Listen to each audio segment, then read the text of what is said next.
Screen. All right, perfect. Okay, see where it says share screen and then right beside the record Yeah, button? do it on the computer, and then you can upload it to YouTube or something. Whoever's watching this is watching me now figure it out because it's recording. All right, so welcome to the November session of the Forum for Applied Neuroscience.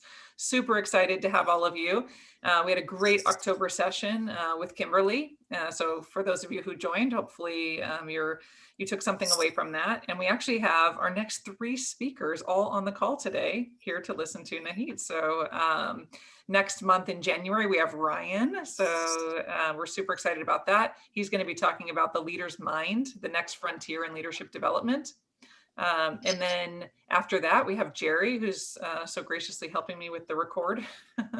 And she is going to be talking about COVID's effect on burnout in organizational leadership. And then Layla is going to be talking about neuroscience and attachment, how our early days influence the leaders we become. So super excited for all of those topics. And so be on the lookout for those, starting with Ryan's in January.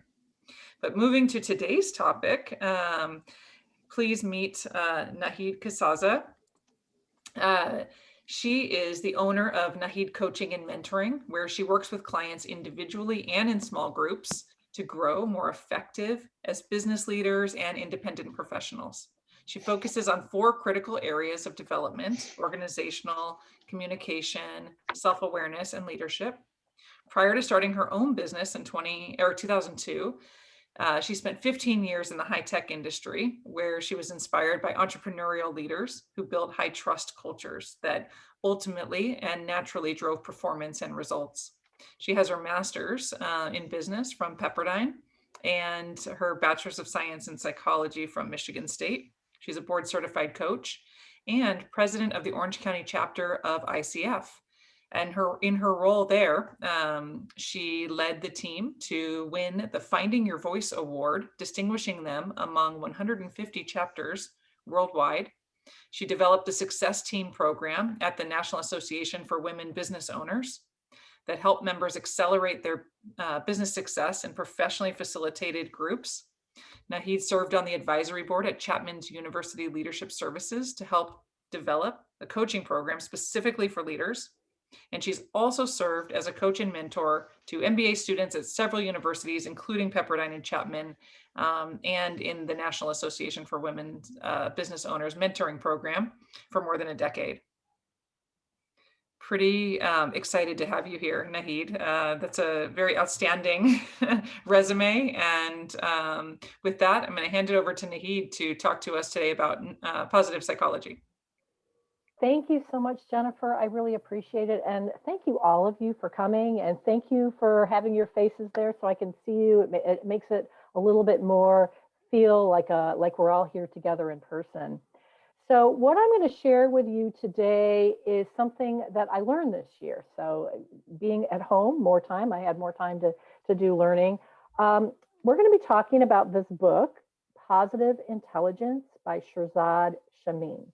And I picked up this book in March of this year-ish and read it. And as soon as I read it, I was hooked, because immediately it made sense to me. And immediately I could tell that it was going to be a great service to my clients, the people that I'm already working with. So to give you some context on that, I'm a leadership coach, and I've been working with clients for 20 years now. And I work with people in transition and business owners and people in leadership. And with all of them, I saw immediate application to the concepts in this book. So then what I did is I went through a boot camp myself and learned a lot more about the program. And then I decided to go through the certification process. And so I'm going through the certification process as we speak.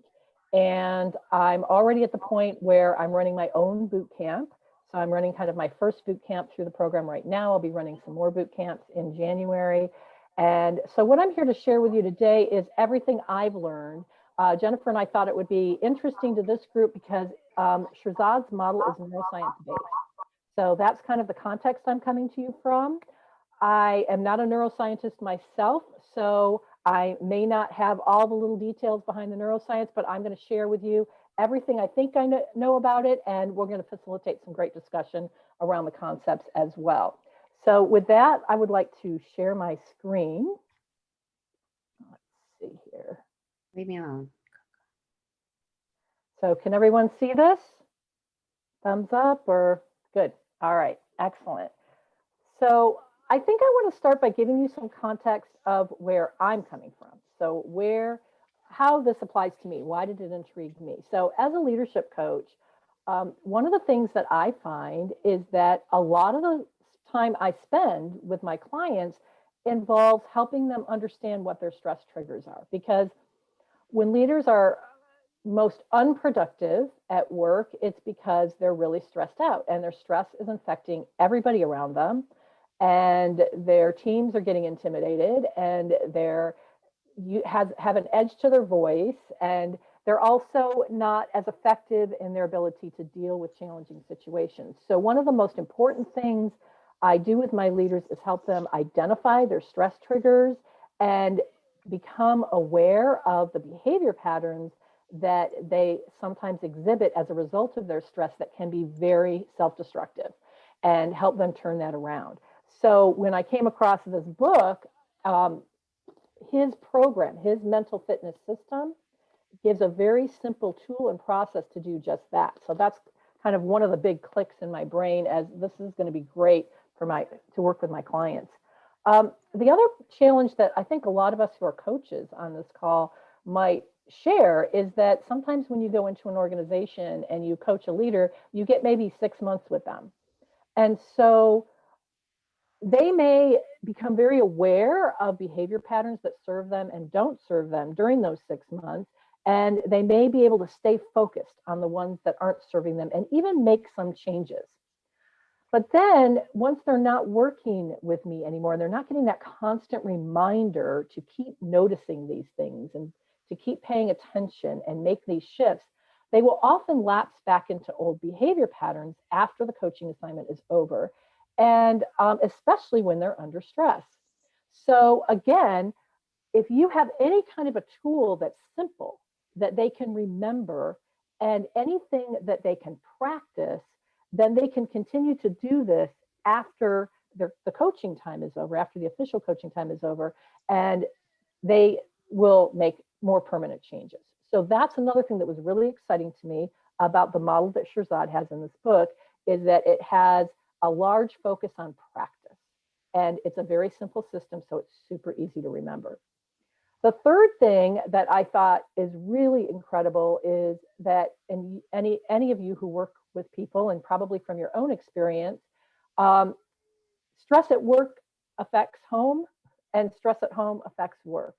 So anytime I can give my clients a tool that they not only can use to strengthen their relationships at work, work more effectively with their teams, mentor more effectively, et cetera, but they can also apply to their families and their kids and their spouses, they're going to be really happy, and it's going to have a better effect on them because it's going to reduce their total stress. In fact, many of the CEOs I worked with immediately started applying things in their family life, just because it's so important to them. So the great thing, Shirzad coaches CEOs with this model, and he always makes the program, when he has them go through the boot camp, he always makes them go through it with their work teams, but then he also opens it up to their families so that they're always also going through the same program with their families. So that's sort of my context, the context that I come to this in. So let me tell you a little bit about Shirzad. So Shirzad has lots of degrees. He has a degree in psychology. He has an MBA. He's also an engineer. And what he has done is taken all of his fields of study and also synthesized a lot of research. A lot of the research is in neuroscience, but also in other areas. And he's collected tons of data. And what his mind does is say, what is the root cause of all this? Can I come up with something that will help everyone at the core? So his research, well, I'm going to go backwards here and give you an overview, but let me just tell you where his research is here. So his research is based in neuroscience, in positive psychology, in cognitive psychology, and in performance science. So he's kind of taken all of these fields of studies, many studies that we've already known, and he's compiled it all and put it into one model. So now I'm going to go back and share a model. What he's calling the model is a mental fitness model, because it really makes a lot of sense. So the definition of mental fitness is your capacity to respond to life's challenges with a positive rather than a negative mindset. And the impact of mental fitness is increased performance, increased peace of mind and wellness, and healthy relationships. The reason he's using mental fitness to describe this is it makes a lot of sense in terms of this is the core of what takes us from a state of mind where we may be stressed and reactive to a state of mind where we're feeling more mental resilience and well-being. And from that state of mind, we're able to be more effective in everything we do. Okay, so I already showed you the research slides. I'll just quickly go through this again, all the different types of research. And what he did is factor analysis on the research. So this is his engineering brain. So he took things like all the types of programs that us as coaches bring in to organizations, 5 dysfunctions of a team, crucial conversations, emotional intelligence. There's so many that programs, they're all really, really good, but they tend to have a lot in common. And his main question is, what does all of this have in common? And is there a way that we can simplify it into something that people can easily remember and can make them more effective across the board? So one of the things he shares is that root cause results in radical simplification. And the example he likes to use in his presentations is that the root of all of the colors are the 3 primary colors, red, yellow, and blue. Okay, so his model is based basically on 3 parts. And what I'm going to do today is show you just, first of all, a very, very brief overview. What are those 3 parts? And then I'm going to let you dive in and have a little experience of it. And then we'll go into those 3 parts in more detail. So we'll start with what he calls, so 2 of the 3 parts, he calls the Saboteur brain and the Sage brain. And for those of you who are really into neuroscience and all the little parts of the brain, we're not talking about specific areas of the brain here, but what we're talking about in your Saboteur brain are all the various different areas and systems in the brain that are active when we're under a lot of stress. So for example, for those of you who have read Crucial Conversations and probably have done other studies, we know about the amygdala hijacking. So when we react to something before we even think, right? So that's part of the Saboteur brain, but also parts of your brain where you have a lot of negative thinking patterns, where we're making up negative stories to explain things. That would be considered part of your Saboteur brain. And then your Sage brain would be the part of your brain that is active when you're in a place of creativity and flow and focus. It's usually when you're feeling a high level of calm and well-being. You're very clear-headed. A great example of that might be when you're in flow mode. So when you're working on something that you're highly engaged in and you're completely immersed in it, and you're not worried about all this stuff going around outside you. You don't have a committee running in your head. Your mind is completely focused. So Shirzad teaches at Stanford, and his Stanford students call his program Jedi Mind Training, because they think about the Saboteur brain as the Darth Vader brain, and they think about the Sage brain as the Jedi brain. And I'm a Star Wars fan. I love the idea of the Jedi brain because it really helps you understand how powerful being in Sage mode is. Because Jedis weren't weak, they were powerful, but they were powerful in a very calm, focused way. And I think that's a great metaphor to just explain what we're looking for here. So our whole goal in this model is to recognize what is going on when I'm in Saboteur mode, what is going on when I'm in Sage mode, and how do I move myself from Saboteur mode to Sage mode so that I can be more effective. So there's a third part of this system, and that is called self-command. And this might be the most important part when it comes to practice, because self-command is the muscle. So we're going along with the mental fitness idea, and each of these components is going to be referred to as a muscle. And we'll talk about that in more detail in a second. But your self-command is the strength that you have to recognize when you're in saboteur mode, catch yourself, and move you to sage mode. And so there's a lot of practice that you have to do to get yourself into sage mode, and you have to practice building the self-command muscle. And so we're going to talk more about that in a minute. I'm going to go into more details in all three of these areas. But what I would like to do is give you all an opportunity to experience this right now, if you'd like. And if you'd like, this only takes a couple of minutes. You can go onto the Positive Intelligence sites, and hopefully you can do it without dropping off this call, and take your PQ score. And I think Jennifer may have pasted it into the chat at the beginning. You may want to repost it in, because I know that anyone who came on the call after you posted it in the first time won't see it. But I just posted it right now, and perfect. it is the link to the assessment. Right. So if you'd like, you can go in there. They're gonna ask for your email. It'll take you about 2 minutes to do the assessment, and you will get a notification back in your email, and then you can link through to your score. And they don't do any email marketing to your email if you take this assessment. If you do the Saboteur assessment, they send you about 8 emails. So they're really good about this. These are free assessments. They're very, very helpful. What I'm going to do right now, I hope the website is www.positiveintelligence.com, and you just hit the PQ score tab. I'm going to stop sharing my screen right now, just so that I can, while we're waiting for people to take the assessment, just so that we can see if anyone has any questions that they'd like to talk about right now while we're waiting.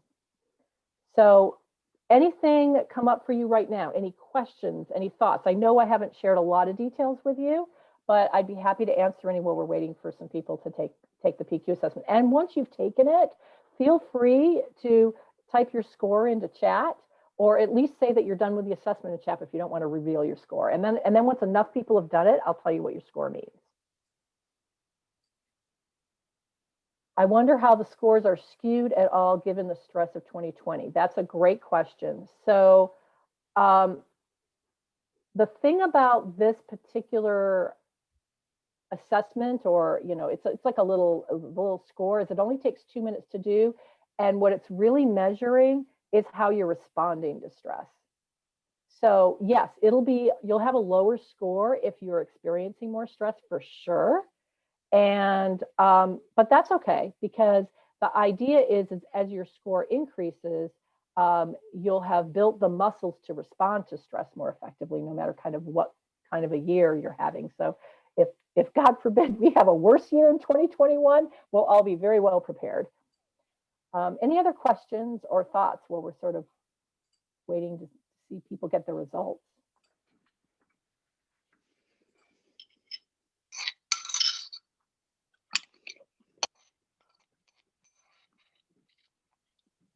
All right, I'm just going to check the chat. Everyone's focused on taking the assessment. Yeah. And be really honest, because no one's going to call you out.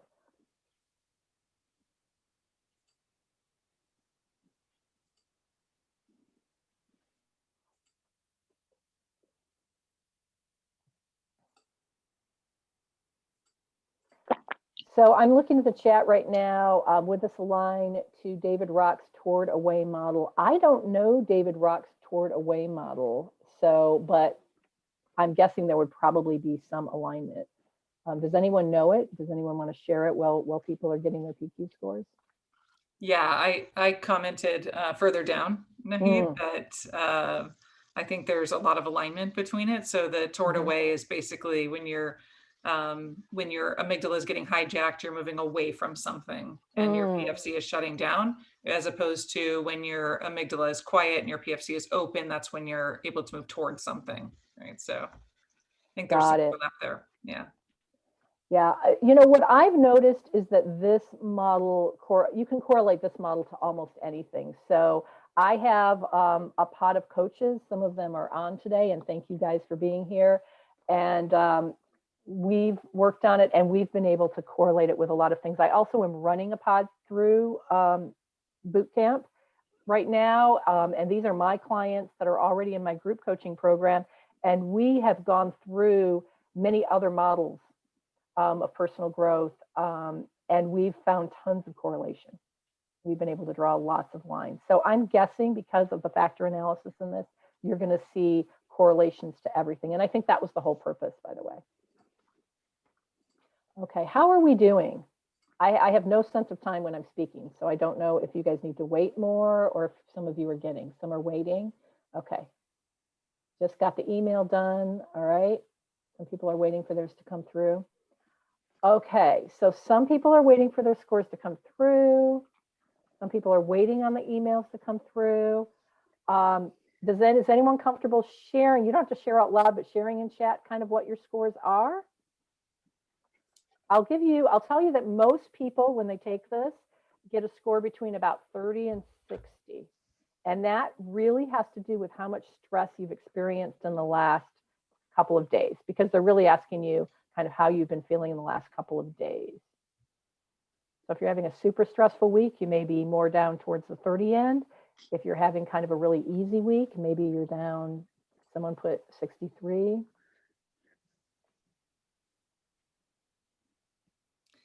Say that again, Nahid. The higher the score, the more kind of stressed.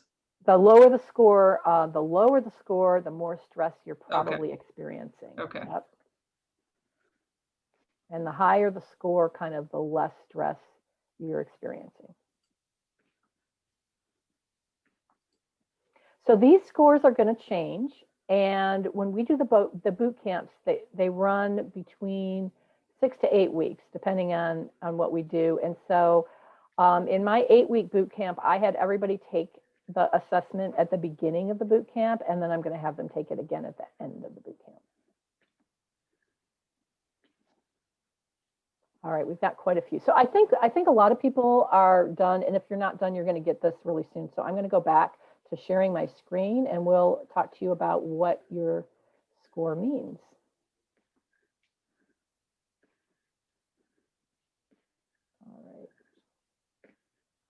All right. So your goal is to have a score and maintain a score of 75 or above. And you shouldn't have that high of a score now, especially if you haven't heard of this. But the reason is, and what this assessment basically tells you is how often are you experiencing stress and being run by your saboteur brain versus how often are you experiencing kind of calm and peace of mind and being run by your sage brain. And our goal is a 3-to-1 ratio, which is why we're looking for a score of 75 or above. So 75 means 75% of the time, 3-to-1, you're using sage brain, and 25% of the time you're using saboteur brain. So I saw a couple people were above 75. That means that you're kind of in Buddha mode quite a bit, and that's good. But don't despair if you're lower. That just means that you have a lot of the stress that you're experiencing. And what we're going to talk about now is how do you get the score up? So again, I love the simplicity of this. The idea is that score you want to have and maintain at 75 or above, right? So how do you do it? Well, how you do it is you build 3 core muscles. So there's only 3 core muscles that you have to work to build, and they're at the root of mental fitness. The 3 muscles are called the Saboteur Interceptor, the Sage, and Self-Command. And so now I'm going to go through each of those 3 muscles and give you a little bit more information about them all. All right. So there are 10 saboteurs. And essentially your Saboteur Interceptor muscle is your ability to recognize the saboteurs and, observe them so that they don't have as much power over you. The most important saboteur is the judge. Everybody has a judge, and the judge in your mind is that negative voice in your head that tells you that something is bad. And it either tells you that you're bad, it tells you that someone else is bad, or it tells you that a situation is bad. And it tells you that that situation is bad, and as it's telling you that, your stress is going up. Because you can't stand the bad and you want to do something about it. There are 9 accomplice saboteurs. We all have 2 or 3 of them that we tend to default to. And these accomplice saboteurs help the judge deal with the badness.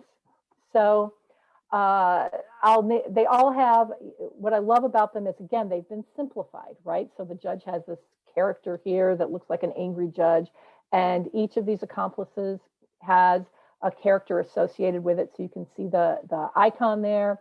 You have the controller, the avoider, the victim, the pleaser, the restless, the hyperachiever, the stickler, the hypervigilant, the hyperrational. So we all have a couple of those that tend to dominate, but we cannot experience any one of these saboteurs. I would say for most of us, there's maybe a couple that we don't experience, but we experience most of them, and then we have a few that are stronger. So when you take the saboteur assessment, which you can also take on that website, excuse me, and it takes a little bit more time than the PQ. So we may do it at the end if we have time. Otherwise, you can do it after this session. But when you take the saboteur assessment, you're going to get a result something like this. And this is going to tell you about your accomplice saboteur. So it's not going to measure whether you have judge or not, because we all have judge. So judge is your main saboteur. It's going to give you some more information about what are the loudest accomplice saboteurs in your brain. And in this example, this person has stickler as one of her top ones. And so you may also get a little bit of a profile on your top two.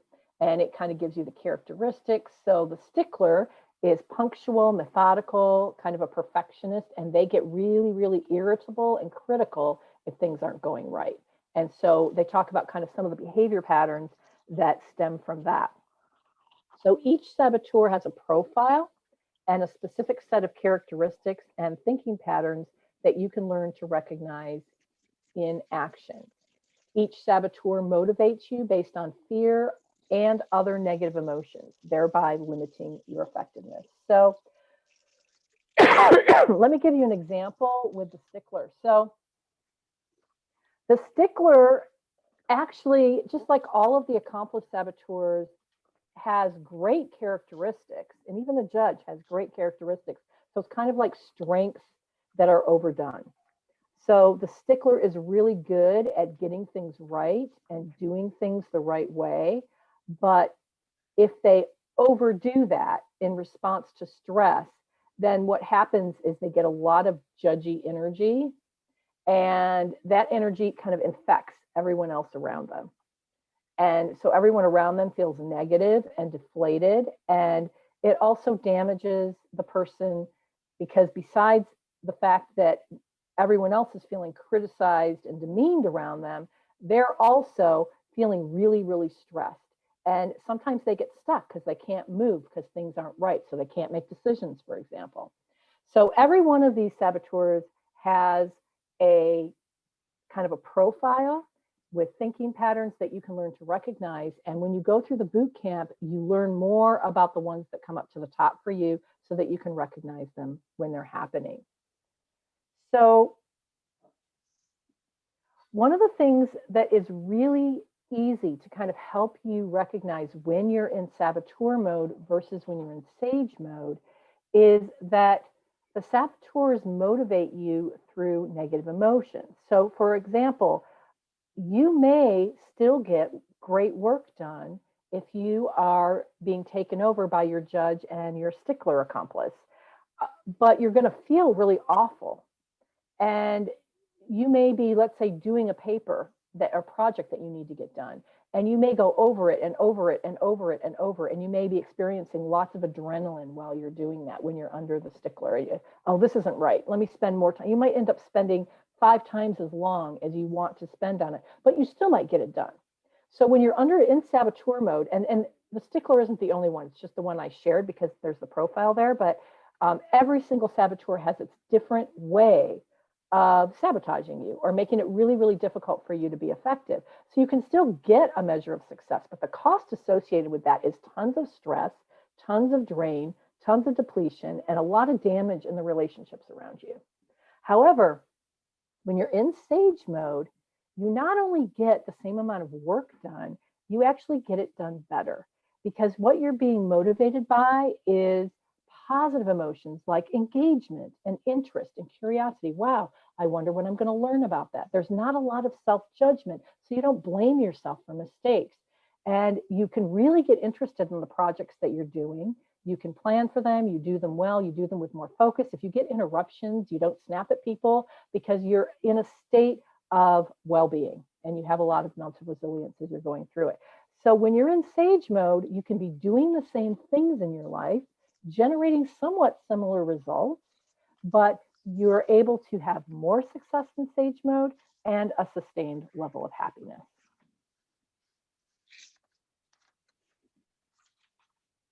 So a lot of people will say, well, wait a minute, I need these negative emotions. I don't understand why I don't have them. And let me go back and talk about the negative emotions, because I don't know if I was clear enough that saboteurs motivate you through negative emotions. So one sign that you're in saboteur mode is if you're feeling any negative emotion at all. So if you're feeling frustration or impatience or anxiety or depletion, exhaustion, you're in saboteur mode. And the goal is that you're never operating under negative emotions. And some people think that's absolutely crazy because they think it's impossible. And so they say, well, wait a minute, I need my negative emotions. I need my anger to stand up for myself. I need my anxiety and all that adrenaline to get my project done at the end of the day. And so a good question, a good thing to think about is pain good for you? And the answer to that is yes, pain is good for you, but it's only good for you for about a second, right? So if you think about this hand on the hot stove, is it good for the hand to burn? Sure, but is it good for you to keep your hand on that hot stove? Absolutely not. All negative emotions, just like pain, are helpful, but only as an alert signal. Your negative emotions are your signal. Wait a minute, something's going on right now that could be a threat to me, right? That I need to pay attention to. And so we want to develop this attitude or this frame of reference that never is being in a negative emotion really healthy or good for me from a mental fitness perspective. But it's always good for me in terms of alerting me to something that I need to pay attention to. And the best thing to pay attention to is what saboteur is going on right now. So it's a sign to pay attention to the negative self-talk in your head, listen to what it says, pick out the story. And with all of these saboteurs characterized, it's usually easy to catch. And in my pods, we always joke around and we say, oh yeah, my judge, this, that. Oh, my judge was really active today. My stickler was really active today. My restless was driving me crazy today. Oh, I'll hear people saying my pleaser and my judge were working together today to, wreak havoc. And so people develop this frame of talking that makes it really easy to separate yourself from all that negative self-talk and realize that that's not what reality is. That's what your mind is telling you. So that as you separate it, you give it less power. And that in itself calms you down. I'm just going to stop here for just a second. Are there any questions or anything that I need to address? Jennifer, do you see anything in the chat? Nothing in the chat. Okay. All right. Well, feel free to throw something in the chat if anything strikes you, and I will move on. All right. So the Saboteur Interceptor muscle is kind of the first muscle of these three. And the second muscle is the sage muscle. So the sage lives in the brain associated with positive emotions, peace and calm, clear-headed focus, creativity, big picture. Again, when he talks about sage, it's not like you've got a sage brain on the right side of your head and a saboteur brain on the left side of your head. A lot of these parts of your brain are on both sides, but what he's focusing in on are the parts of the brain that come into play when you're in that Jedi mindset. So when you're feeling positive emotions, when you're feeling peace and calm, when you're feeling clear-headed focus, creativity, big picture. So parts of the right brain, what he calls the empathy circuitry, which involves mirror neurons, that type of thing. So there's a sage perspective, and that is that no matter what is going on in the world, every outcome or circumstances can be turned into a gift and opportunity. And a lot of times people will push back on that in the beginning. They go, well, how can this horrible thing be turned into a gift or an opportunity? But it is pretty all-encompassing. Everything that's going on that feels bad can be shifted and turned into a gift or an opportunity. And what we practice in the boot camp are how to do that. So the 5 sage powers, so there's 10 saboteurs, there's 5 sage powers. The 5 sage powers are empathize, explore, innovate, navigate, and activate. And what we do in the boot camp is we take situations that bother us a little bit and we ask ourselves, well, how can this be turned into a gift or an opportunity? And I love this. This has been a huge shift. Now, I actually started using this in my own life, this idea in my own life several years ago, and it's made a huge difference. But I love this practice because I can take anything that's going wrong today that seems just like irritating and just a waste of my time. And I can say, okay, what can I learn from this? How can I improve myself as a result of engaging with this? And just asking myself that question produces that shift and enables me to engage with it and deal with it if it's a problem, but not feel negative about it. So we practice this with things that bother us a little bit, and we keep doing the practice with all 3 muscles. So I'll explain the 3rd muscle in a little bit. And then as time goes on, we start practicing it with bigger and bigger things, because always in the class comes up, well, how could this horrible thing? I remember when I was doing one of the trainings, the big explosion in Lebanon happened, and some people in our class were from there. And they said, how can I turn this into a positive? And it was really painful, but I was on this call with Shirzad and all of these people. And there was a lot of processing that we did together as a group, is how can you take something horrible like that happened and turn it into a gift or an opportunity? And the truth is that even if you have pain or grief that you're going through, you can go through grief, and at some point you can turn things. And a lot of times he gives the example of Mothers Against Drunk Driving. So parents who've had their children die and then have, after their period of grief, have kind of turned things around and created a nonprofit or done something in hopes that this won't happen to other people, educating other parents, for example. So there's still things that can be created that are positive in the world, even from some of the most horrible things that happen. Are there any questions about this before I move on? Okay. So let's go to the 3rd muscle. Remember, 3 muscles, and that gets your PQ score up. So the 3rd muscle is the self-command muscle. And this is kind of, as I had said earlier, kind of the most important muscle when it comes to how do I make this shift? How do I go from saboteur mode to sage mode? And the core of the self-command muscle and how to build it is by doing 10-second, what he calls PQ reps. And a PQ rep is 10 seconds of complete focus on a physical sensation. So we could all do it here right now. Cheryl's in the group right now, and Cheryl taught me this. She was in my pod, and she said just 3 breaths is a PQ rep. And we can all do that now, just 3 deep breaths right now.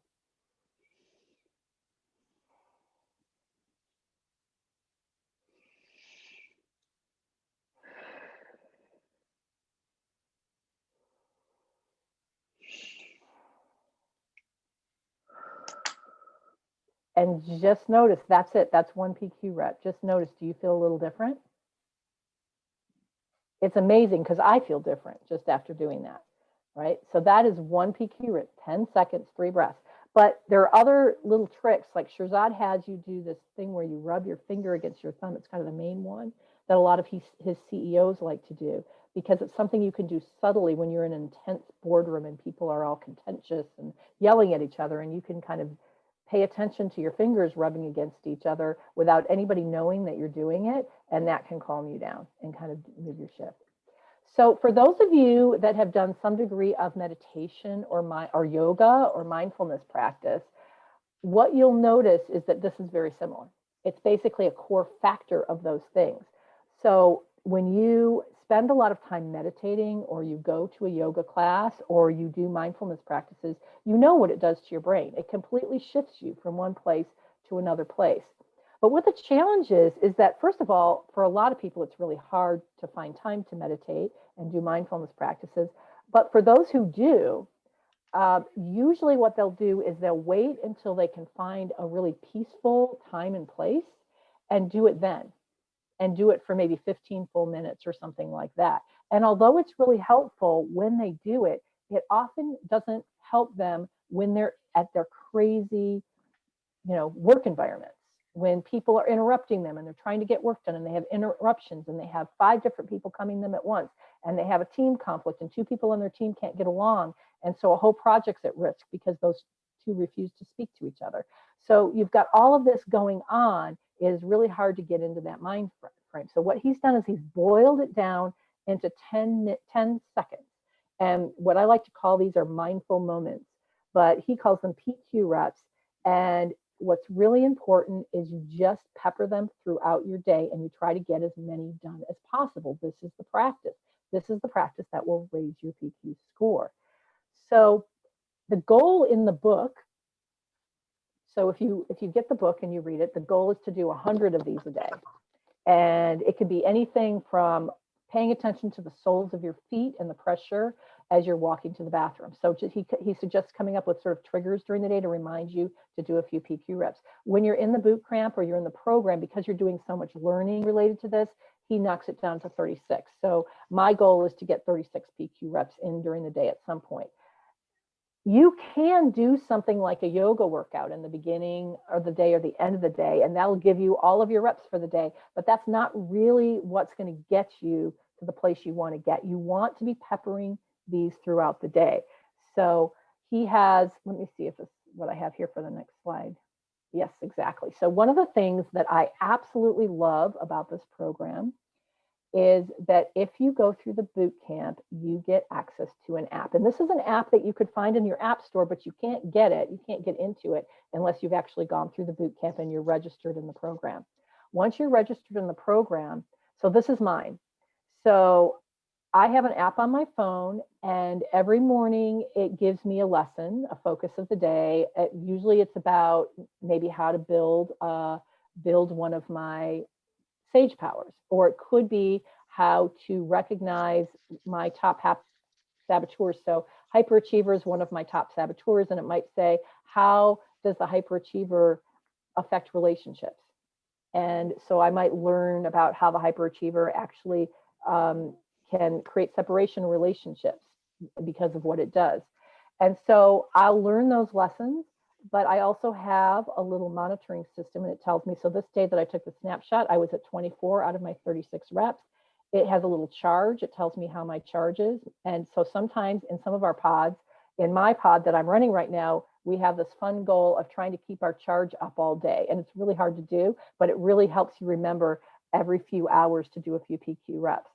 And then it kind of slowly you build that self-command muscle. So that's kind of monitoring your self-command. You'll notice there's a tab here for PQ. There's also a tab for your saboteurs and a tab for your sage. So it can also tell you kind of how you're progressing in terms of recognizing and getting clarity around your saboteurs and on your sage powers. And then it has what we have, a PQ gym. And in the PQ gym, you have these different audios that you can do, and they run 2 minutes, 5 minutes, or 12 minutes. So during the day, so like maybe right after this meeting, I have another Zoom meeting coming up in 15 minutes. But what I could do is jump up and do a 5-minute or sit down. I like these moving ones because I can walk while I'm doing them. And so I can just pace and do a 5-minute one, and that gets me into a calm mindset again. So I love the app. That's kind of one of the things probably that was the biggest draw for me in this program. So let me summarize it here. It's very, very simple, but not easy. So you need the practice to get good at it. But if you're feeling any negative emotion at all, you stop and you notice, and you recognize right away that you're in saboteur mode.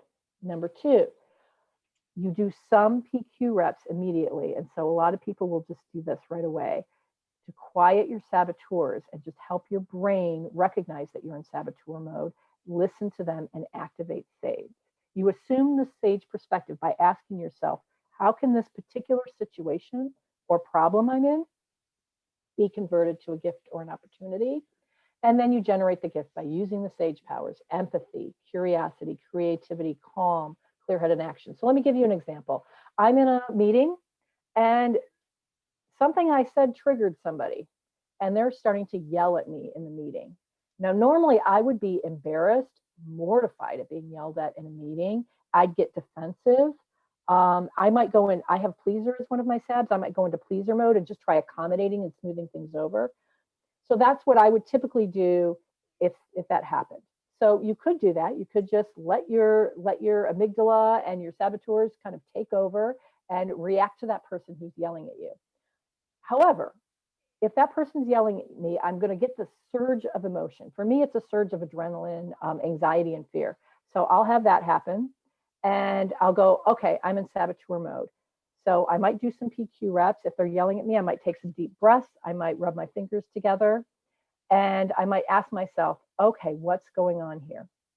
Well, one of the things that I will ask myself, and this is really helpful to me, is if somebody's yelling at me, they're out of control, so they're in saboteur mode. So if they're in saboteur mode, what might they be going through? They're for sure hijacked. So now I get curious. So instead of getting all panicked, like, oh my God, he's mad at me, I've got to do something to fix this. Now I'm getting curious, and I'm getting calmer as I'm getting curious. I'm like, oh, this person's yelling because they're hijacked. So why are they hijacked? What's a threat for them? And I get into empathy. And so I'm still dealing with it from my calm empathy place. I'm not using my pleaser and just backing down. I'm in that Jedi mindset. I'm starting to talk. I'm saying, okay, so what about this is bothering you? Where's the threat, right? And then that kind of calms down the agitation, and it gets us into conflict resolution. So that's kind of an example of how that happens. So question that people will ask, is it really possible to just do that, to just shift from saboteur to SAGE response, even in really tough challenges? The answer is yes, but the speed and depth of the shift depends on your mental muscle strength. In other words, you're not going to be able to, like if we talk about physical fitness, a lot of the reason he uses mental fitness to describe this is because it really helps people understand it. And there's a great analogy there to physical fitness. And if you go to a gym, you can't just expect yourself to start lifting 100-pound weights. So for sure, things are still going to hijack you as you're going through this and building your mental muscle. But what happens is certain things that bother you a little bit won't bother you enough. And I can give you some evidence in the group that I'm taking through right now. We're in our week 6 of our 8 weeks, and I had 2 people in my meeting yesterday talk to me about a situation that is very, very stressful. Interestingly, it was both within their families with things that they would normally bite somebody's head off about. So they shared the situations, and then they shared how they responded to the situations. And they said, I couldn't do that if I wasn't in this program. If I wasn't doing this practice constantly, I would not have responded with empathy. I would not have responded with calm. I would have reacted, and that would have just made the situation worse. Now, those were just little nitpicky fights that they kind of got into with the people they lived with. They weren't the big things. I did have one person in my pod going through a move. Actually, I had everybody in my pod go through something really, really tough during the 6 weeks. And so it didn't make all their stress about it go away, but they certainly were able to use the things to lower their stress significantly. And for those of you who are on the call that are in my pod, if you want to share any of that, you're welcome to as we get to the end. So the thing that I think is also really, really important, and we're almost at the end here of the formal portion, and then we can have a discussion and take questions, is that when it comes, and this is something that Shirzad really kind of emphasized to those of us going through his program who are coaches, and that is that we do our coaching work with our clients, and they'll also often have these really great breakthroughs. And we think that the coaching is for the breakthroughs, and we're really excited because we think we're doing really great work with our clients because they have these mental breakthroughs.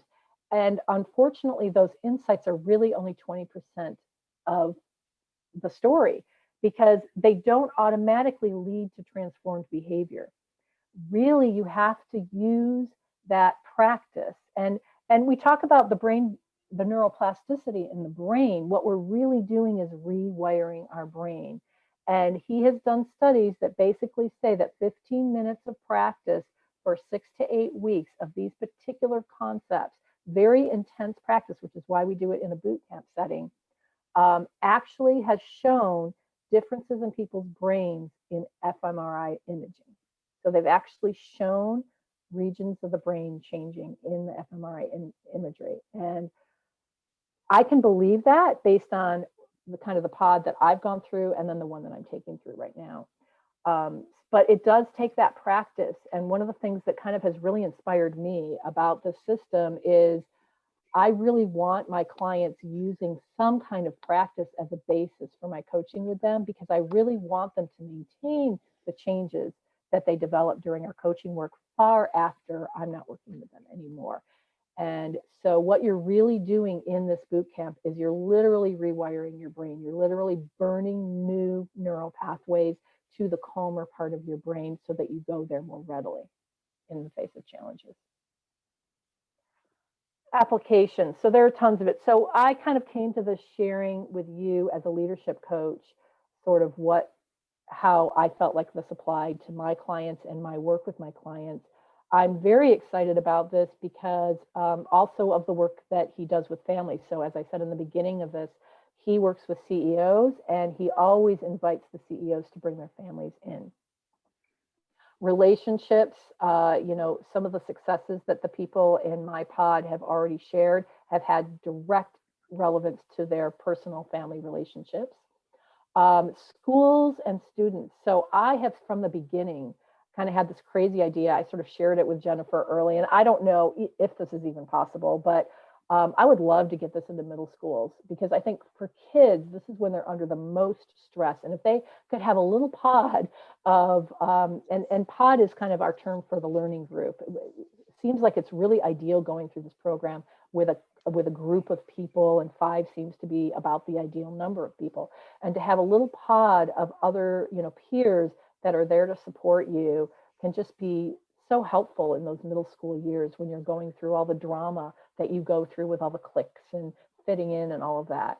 So I can see lots of applications to that. And government, I'll tell you, we have this thing when we practice the sage power called a yes and exercise, where we go around and we say, someone says an opinion, and then you say, what I like about this, what I like about what you said is, and then you share your idea. And he had us do it to an extreme so that we could see that even with the most terrible idea, we could come up with one thing that we liked about it, the 10% that was good about it that we could resonate with, and then we could add our piece. And this was about the time of the presidential debates, and I was thinking, oh, I really want there to be yes and debates. I was just dying to have that happen. Now, I was too chicken to actually put that out anywhere on social media, but now that all that is over, I can share that I just thought, wow, if we had yes and debates, I would learn so much, because every person would have to say yes to whatever the other person said and pull out the part that they agreed with and then add on to it. So I can see tons of applications to this. I would really like to hear, and I'd like to just stop for a minute, because we have some time to talk, and I don't want this to just be me like talking at you all the time. So I'd like to just stop for a minute and just hear, does anyone have any other great ideas of how this might apply? And meanwhile, are there any other questions that I should be addressing here? Jerry. Jerry, I think you're on mute, even though it doesn't say you're on mute. Sorry, I had my button on my mic turned off. Sorry, I always do a double whammy with that. Mm-hmm. I work in the area of workplace burnout, and what I hear in this is that the saboteur is the burned out employee, the sage is the resilient employee. Mm-hmm. And some of the there was the judge, and then what were the other 9? I don't have them memorized, but avoider, restless, hyperachiever. But there was like overachiever and people pleaser. Mm-hmm. And in the research I'm doing with women in burnout right now, overachiever and people pleaser are coming up constantly. Those are my 2 top. Not so much perfectionist though, which is goes against a lot of what was said before. So I think this is absolutely fascinating. Really impressed by it. Yeah, thank you. There's a question that came up, was the CEO research published? You know, he has in his book, and he's got an appendix and tons of citations of all the research. So he does say that the research is published. I can't point you to where it is now, but just know that you could probably get to the research from the site, I'm guessing, or from the book.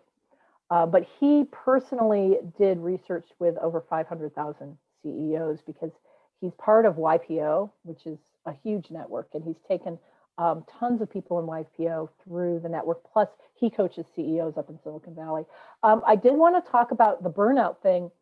What I've noticed for myself is one of the negative emotions that I never really thought of as a negative emotion before, but I notice it's one of my main ones, is exhaustion or burnout or tiredness, that tiredness as a negative emotion. And so for me, I use that as a signal. Like when I start feeling tired, pay attention, right? There's something that's really important. And sometimes all I need is rest, but there's often something going on. And I would think my response would be anger or anxiety, but often it's tiredness and exhaustion. So I could see where that would lead to burnout, especially for the pleasers, right? We don't really acknowledge a lot of anger, but we might feel really depleted. Any other questions or thoughts on applications?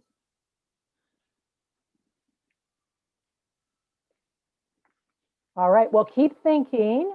And then I am going to jump back into my screen share. I just have a few more screens for you.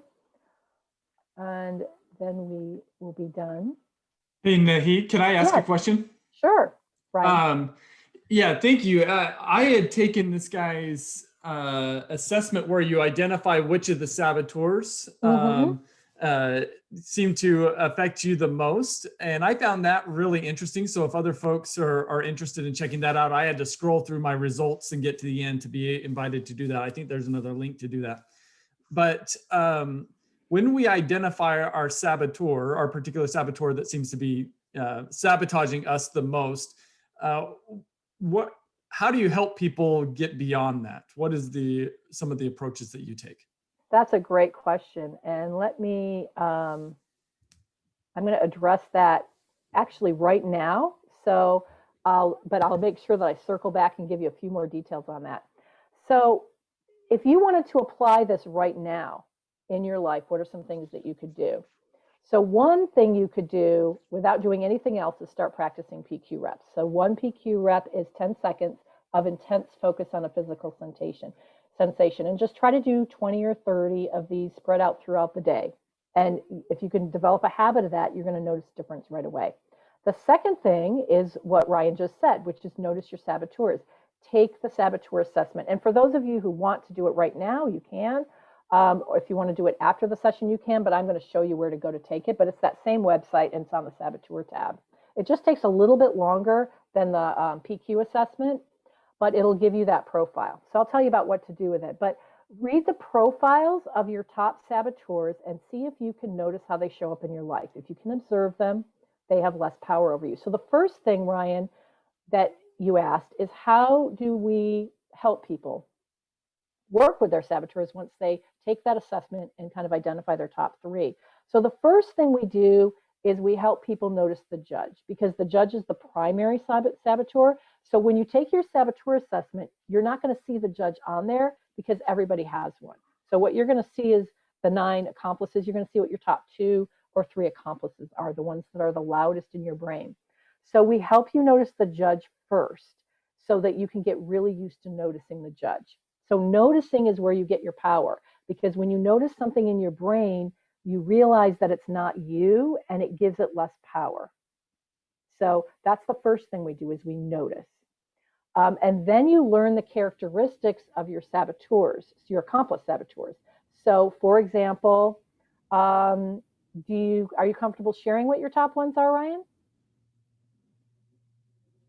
Yes, I was just pulling them up. So give me just a second to locate them. And I think I've got it up. I just got to get over to a different screen.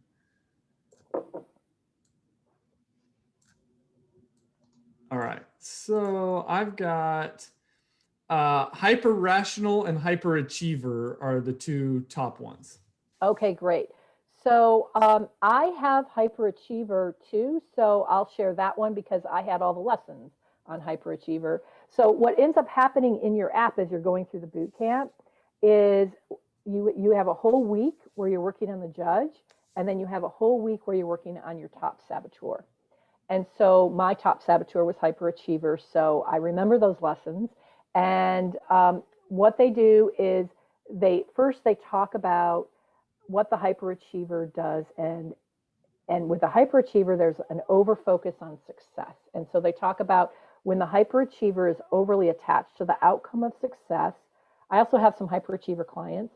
What ends up happening is they damage relationships because the energy that they evoke to the people around them is that they don't matter. All that matters is your success, right? So we're only driving everybody towards this goal because I care about the success. And so if I don't separate myself from that saboteur and move to sage mode, then I may be alienated the people around me, and they may not be as motivated to help me achieve those goals. And so I may still succeed, but I'm succeeding by pushing everybody. I'm not succeeding by engaging everybody. And so if I can get less overly attached to a particular outcome as a hyperachiever, then what I can do is engage people more, understand that I have them understand that I care about them, get that, and then together we've got all that energy going through the goal. So what ends up happening is when a hyperachiever moves into sage mode, more gets achieved. So every accomplished saboteur is actually a paradox. They actually the one thing that it promises you that you will have, which is achievement, you get less of under the influence of the saboteur. But if you can move to sage mode, because that's a natural strength of yours anyway, you will get more of. So for a hyperachiever, as they move into sage mode, what happens is they become a less emotionally attached. So they get less triggered when things go wrong. And because they get less triggered when things go wrong, they are more able to make pivots and keep people engaged. Does that make sense? Yes. And then not that we have to dive into it now. I'm just kind of thinking, okay, how do you make that shift to sage mode with it? What techniques, which ideas, and that may just be taking this class. That's a lot of practice, right? So for the first step is recognizing it. And the second step is taking, a few deep breaths or doing whatever your PQ rep is. And then, kind of talking you through some of the sage prompts, which is, what if I don't get this out? So we'll just go with the hyperachiever example. What if I don't get this outcome, right? How bad can that be, right? What if I just slowed down a little bit? So you begin to ask, what if I came to this from empathy? What if I came to this from curiosity? What if I came from this, so the avoider tends to procrastinate. What if I came from this from laser focused action? So there's various different powers. And what you're doing is you're asking yourself and pretty much learning to coach yourself to move to approaching situations with the 5 sage powers, as opposed to relying on the adrenaline that's created by your saboteurs. Make sense? So it's practice, Yes. practice. Thank Okay, you. which is our third bullet here, practice the sage perspective. So consider how everything in your life can be converted to a gift or an opportunity. So a great thing for a hyperachiever to practice is when they get super, super irritated. So for me as a hyperachiever, I get really angry when I have a day that seems super unproductive. I just get mad at myself. It's like I'm just wasting time, and you can just hear the irritation in my mind just thinking about it. And so I have to go into self-acceptance. So I use the empathize power, self-love, and I use reassuring self-talk. And I remind myself, once I can get calmed down enough, I remind myself that I'm actually tons more productive when I'm not putting pressure on myself. So it requires noticing, calming down by using those PQ reps, and then kind of talking yourself through it by using the sage powers. So of course, the fourth thing you can do is order the book. And I find it to be a fantastic book. It's very, very helpful. One thing to know is if you're really, really excited about this and you want to think about doing the 8-week mental fitness boot camp, I'll be running a few in January, and you're welcome to contact me about them. If you do the boot camp, the audio version of the book is actually embedded in the application. So if you don't want to buy the book, actually, I have both. I have the hard copy and the audio version, but if you're like, well, I don't need to buy the book because I'm doing the boot camp, because the audiobook's in the application. So you can actually listen to the audiobook in your app. If you'd like to talk to me about any of this, so I know we've got something like 30 people on this call. If you'd like to just reach out to me, you are welcome to. I think I have my contact information. So this is how you get to the Saboteur assessment, if you want to take that. So this assessment takes about 10 minutes. So I thought, having us all wait around for each other to take it probably wouldn't be good to do in this session, but if you want to do right after this session. And this will also trigger a series of 8 auto emails that will go to you, and they will explain a little bit more about saboteurs if you take this assessment. And then you'll get that report that I showed you. Okay. And so if you want, you are welcome to contact me. If you happen to be a coach and you're like, oh gosh, I want to get certified in this, feel free to pick my brain about my experience so far. If you do the Saboteur assessment and you want a more in-depth debriefing of the Saboteur assessment, I would be happy to schedule 20 to 30 minutes on the phone with you to debrief your assessment with you and share kind of some tips that you can use to put into practice right away. If you're interested in the mental fitness boot camps, I have openings for about 2 more groups to go through in January, and my contact information is right there.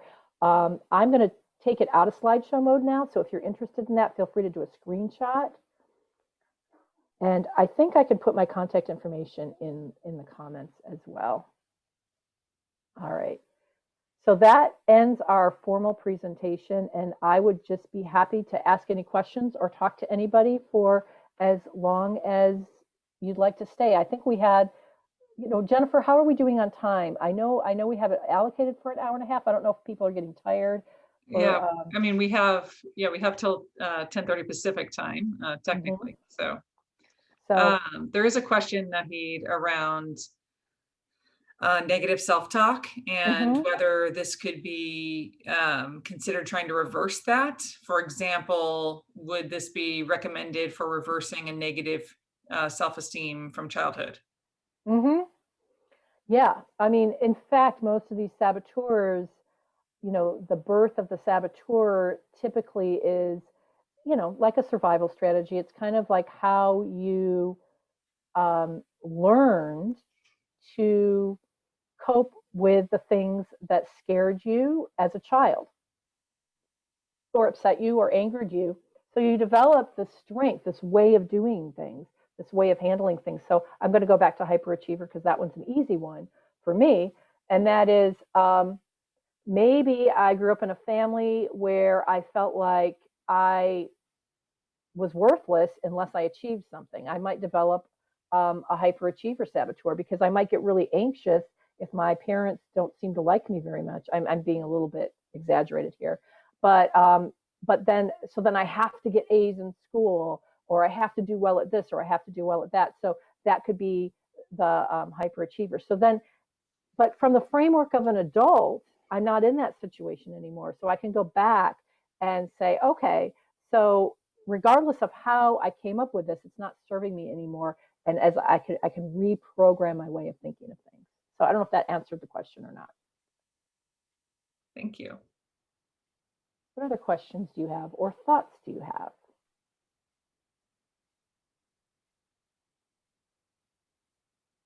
Someone made a comment about the pod, and I just want to share, and I have at least 2 people from my pod on this call, 3 actually, and I just have to say that we had 5, so we had 6 coaches go through this together, and I'm still with those coaches.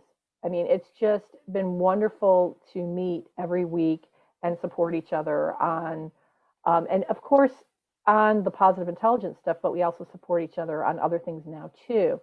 The group of people that I'm taking through, they were sort of already in my group program. So I'm taking clients that I already have and putting them through this program. But They are getting really, really close and supportive. And I have to say that I probably would have disengaged with the app if I didn't have my pod. So for me going through this, I really think going through in a group can add a lot to the success. You know, I'm seeing more people from my pod here. So I'm just saying it just really supports me to have the pod. But my group that I'm running through right now, they're getting really close, and they've already decided that they're going to continue on meeting without me once I'm done with the 8-week boot camp, so that they can continue to support each other. And you know, it's a holding accountable, but it's not a holding accountable in a negative way. It's just a really positive way of holding accountable. It just gives you something to lean on emotionally. So it really complements the material. Saying that it's not impossible to go through it as an individual, and one of my pod mates is taking clients through as an individual. I'm looking at you right now. So do you want to share how that's working for you, Tara?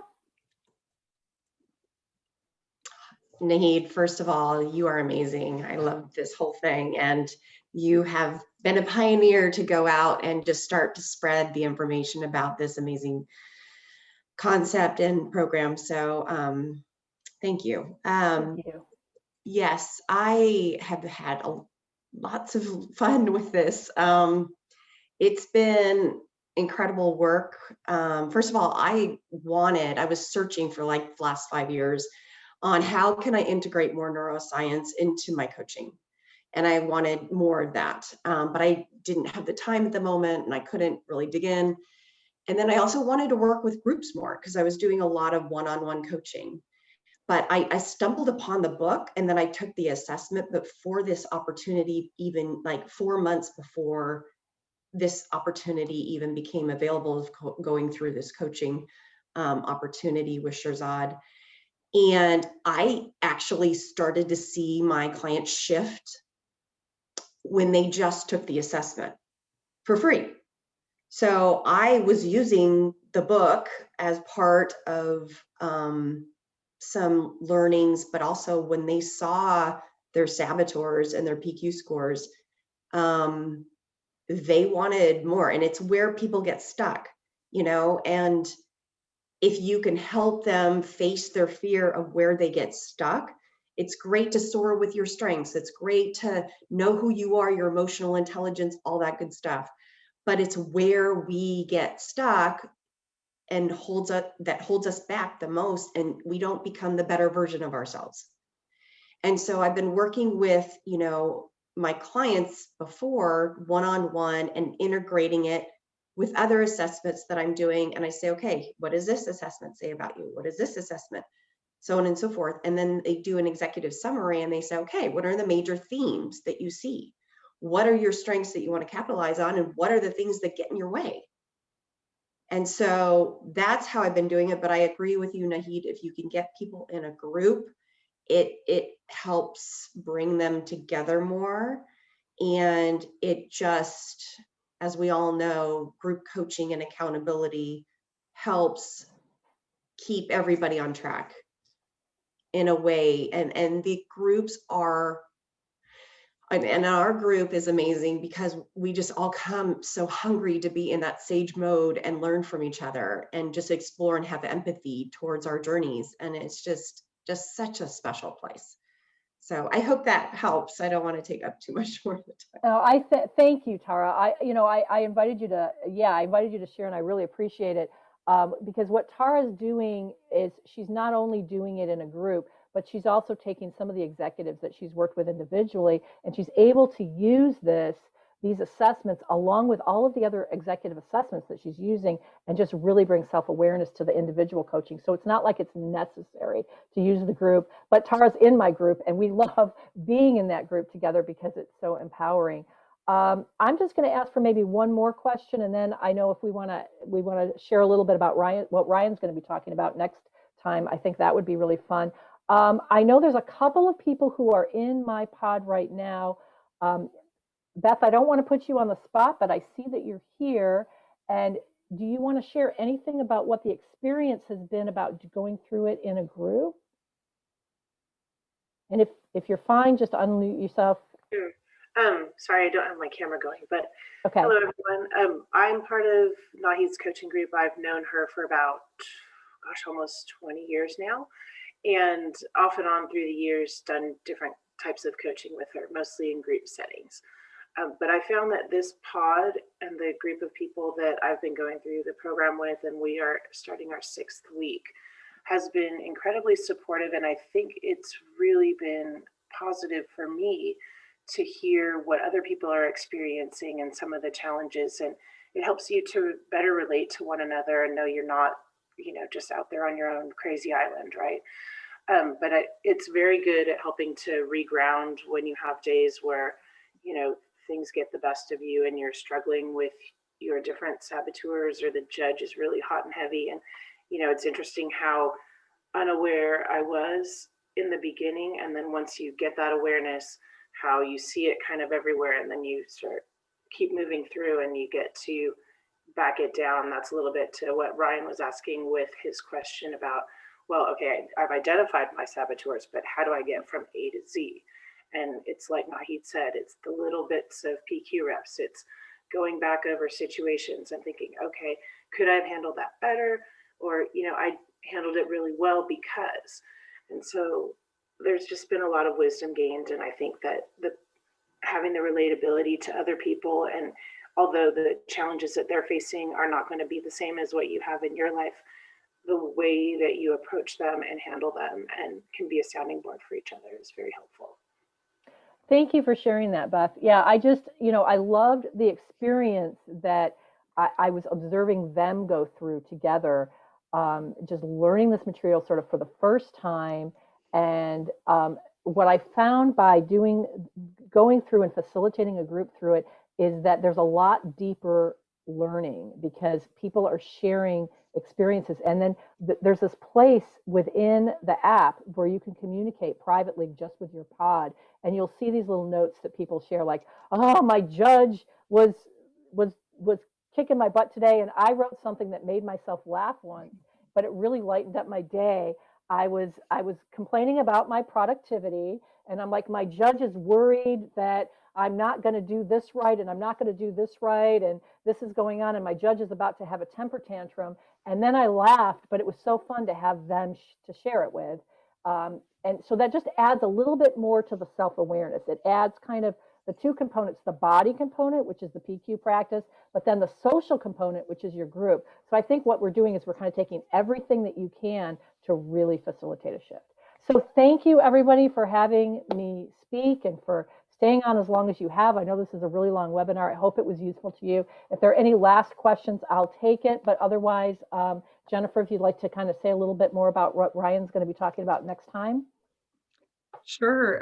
Thank you so much, Nahid. That was really fantastic. I think, as you were talking through the saboteurs, I felt like I could associate with all of them, which I don't know if that's good or not, but I recognize that in myself. Yeah. So thank you so much. It was an absolute pleasure, and for you to give us your time to this group that's sort of forming, and just here to learn from each other in exactly this way was really powerful. So the January 26th, we have Ryan on the call with us today. He is the author of Success Mindsets, and his topic is the leader's mind, the next frontier in leadership development. Ryan, did you want to talk a little bit about the topic, or? Just briefly, maybe, and I think it builds really well off of this in terms of diving into some of the neuroscience and psychology that points us to these saboteurs and how we can awaken to those, and what it means for us at maybe a deeper level in both of those domains. So I'm excited to present. So thank you. So more to come. I'll send out a newsletter with more details about his presentation, but hope we see you all there. And thank you so much, Nahid. Everyone have a very, very happy and safe Thanksgiving. Bye, everyone. Thank you so much for coming. I really appreciate it. Thank you. This was great. Thank you.